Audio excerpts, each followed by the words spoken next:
تو نبی پاک علیہ الصلاۃ والسلام نے بھی جب ہجرت فرمائی،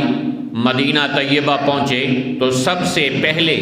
وہاں جا کر سلسلہ مواخات قائم کیا، یعنی مسلمانوں کا، بھائیوں کا رشتہ آپس میں قائم کیا۔ اگرچہ وہ خون کا رشتہ نہیں تھا، یہ اخوت اور مواخات خون کے رشتوں کی نہیں تھی، لیکن اللہ کی قسم تاریخ ایسی مواخات کی مثال پیش کرنے سے عاجز ہے کہ نبی پاک صلی اللہ علیہ وسلم نے کہا کہ تم فلاں کے بھائی، تم فلاں کے بھائی، تم فلاں کے بھائی، سب کی بھائی بندی کر دی، اور ایسی مثالی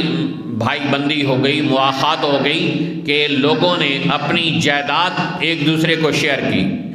اپنی زمینیں ایک دوسرے کو شیئر کی، اپنے مال تقسیم کر دیے، اپنے باغات تقسیم کر دیے، اپنے مکانات تقسیم کر دیے، یہاں تک کہ اگر اپنی 2 بیویاں 3 4 بیویاں تھیں تو 2 کو طلاق دے کر دوسرے کے نکاح میں دے دی۔ اس جیسی اخوت اور مواخات کی مثال قیامت تک پیش نہیں ہو سکتی۔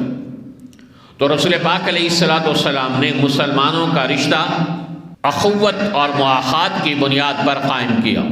تو جب عام مسلمان کا رشتہ اخوت کی بنیاد پر قائم کیا گیا ہے تو جو سگا بھائی ہے